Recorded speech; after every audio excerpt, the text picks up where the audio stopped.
everyone? I am Knox. This is Testcast 0.2. Just kind of giving things a try.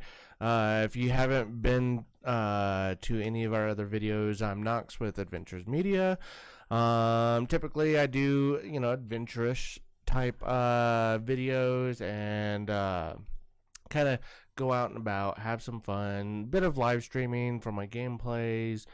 I am going to be gearing up, hopefully here a lot sooner than I would like to do a regular podcast every week.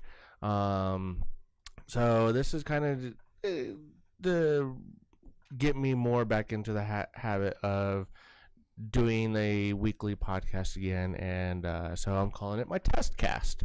So yeah, a lot of things going on. I cover a wide range of things from science to technology to pretty much nerd and geek and whatever you want to call it. I am a nerd. I am a technology nerd. It's my addiction. I continuously get messed with for being a nerd, but I like to break the stereotypical mold of telling people to fuck off, because the shit is actually fucking awesome and good to know. I mean, I love science. That's one of the things I do in my pastime is constantly read up on what's going on in the world.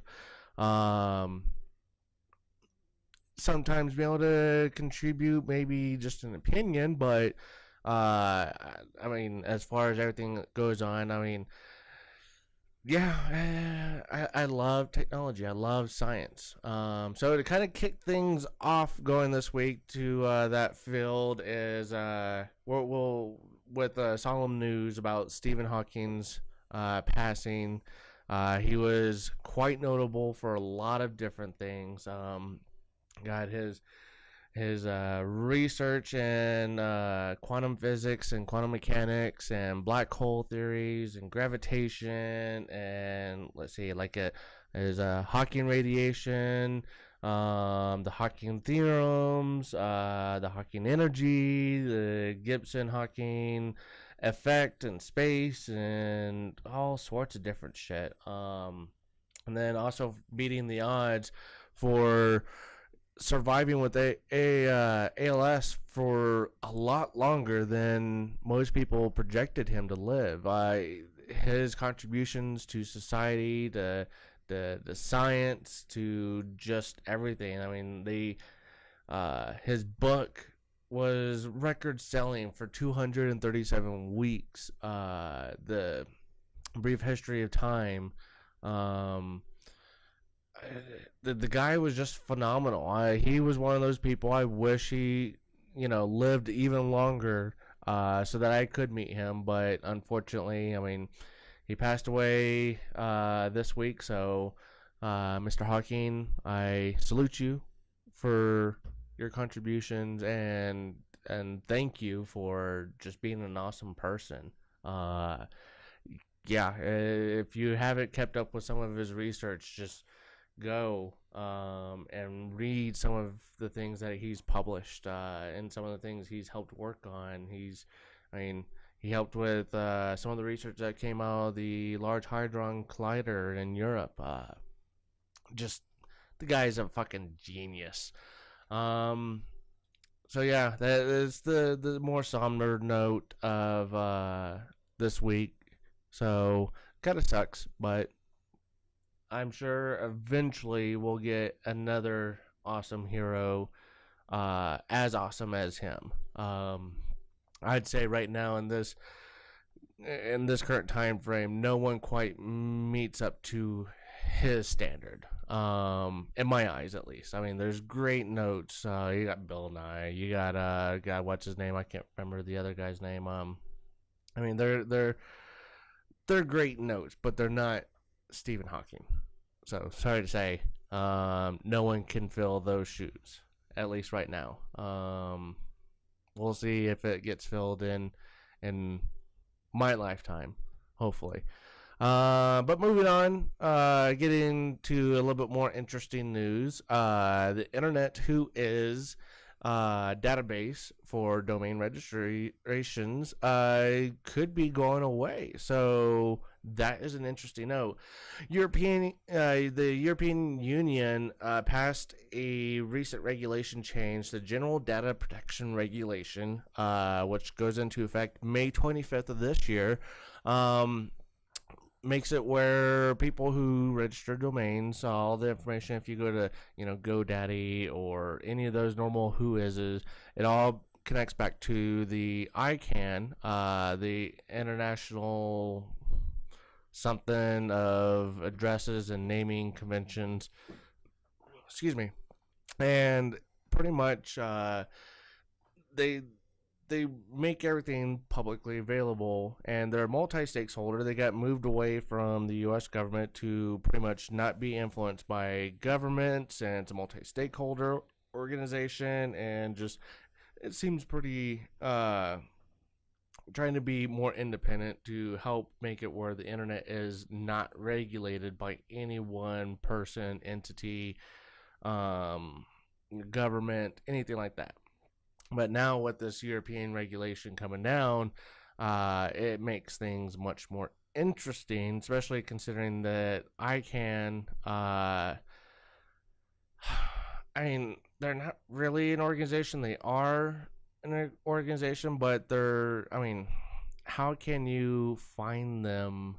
What was it, $500, $5,000, however much it is. I forget how much the fine is per occurrence or per violation. I just think that's pretty interesting. And I mean, they get spun off so that government agencies couldn't affect them. I don't know. I'm kind of tired. I think the European Union just kind of, I understand they're the leading world protectors of personal data and all of that, but if you're going to sign up for something and the standard has always been that your certain information is released, email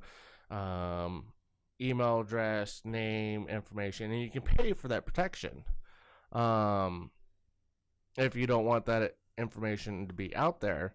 But God, I have a good handful of domains in my name, and my name's out there. So I'm like, what? You guys are going a bit over boundaries. So it's just kind of weird. Yeah. Then another weird thing in the news. We got everyone in the news trying to claim that the recent study released by NASA, the twin study involving Mark and Scott Kelly. Everyone in the news and media, they're always talking about how Scott Kelly's year-long trip to space changed his DNA 7%, which is kind of fucked up considering that it didn't really change or mutate, not in the same sense that they're trying to talk about.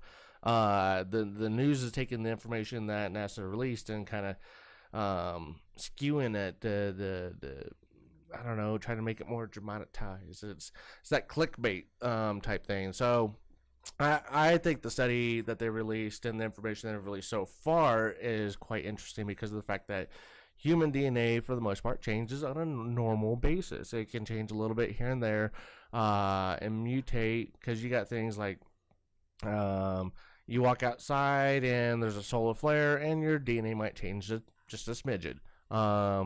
Or something you ate, something you're exposed to, your environment, your stress level. Everything changes your DNA. Just it's, how the news is able to just like, oh, it's exactly 7%. It's like, no, not really. But the guy went to space, so that is a very stressful environment. And then obviously up in space, he's exposed to a lot more stuff. So the biggest thing that NASA is trying to push for is the fact that it wasn't a mutation. It wasn't a change per se. What it is his DNA is reacting differently. And it's like a, small percentage window of how it's acting different.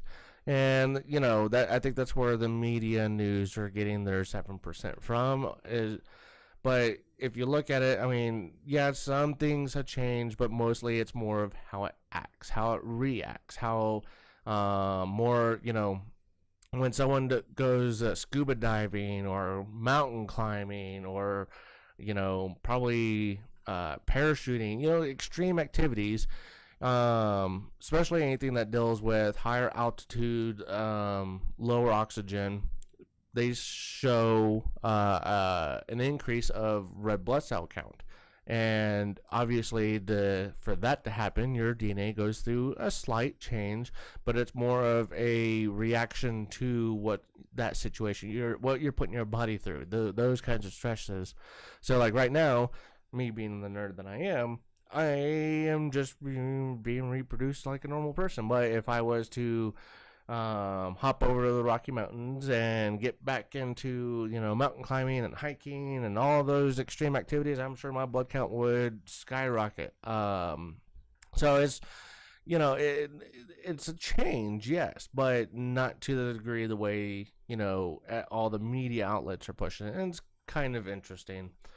So other things in the tech news world that I saw that were some note of mentioning, a recent thing came out from CTS Labs about how AMD, they just released a new thing about like 30 some odd new flaws to come out for AMD processor chips. And they pretty much gave them 24 hours notice before they put out the study, which is, I mean, it's definitely not unheard of, but the kind of industry standard practice has always been like 90 days to kind of give a company like, all right, here's what we found, give you 90 days before we release it to the mass public, and just kind of go on from there. And it's that professional courtesy. So this is definitely makes me think that CTS Labs is one of those companies that maybe just funded by someone, a competitor or something. It's like, fuck you. We're gonna just give you a little bit of notice and move on from there. But AMD, I mean, we all know with Intel's meltdown and whatever the other vulnerability. I mean, there's bugs on both sides. And unfortunately, that's one of those. No matter what, something's gonna have a bug. Or vulnerability, hardware, software, nothing is 100% perfect. And when you find things like that, you got to give a company time to fix them. I know where I work, they recently just have been dealing with Sam, and it's been pretty interesting. I mean, watching people stress out about it and people overreact or underreact. It definitely is interesting on how that the way people are reacting to different news about bugs. I mean, it's bound to happen. It's just a matter of catch it in time. And let's see, new malware that's being out for mobile devices, so be careful on that. Was it a Rotten Sys, a code that snuck out and has hit 5 million devices in China.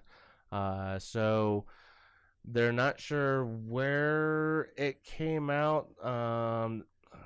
Looks like a suspect of where's it coming from? I don't see where. Checkpoint found.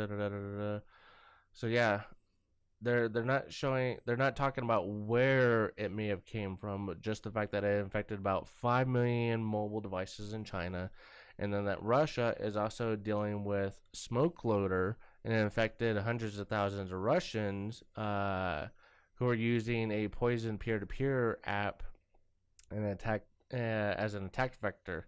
And so it's interesting. Excuse me. GitHub just got slammed recently, and if you don't know about GitHub, it's a great place to get projects, open source projects. I know one of my Pi projects that I got for my Raspberry Pi, I got from there, and that's been a fun experiment. But they're getting slammed for the repository by researchers on a Loki bot infesting a lot of the files out there.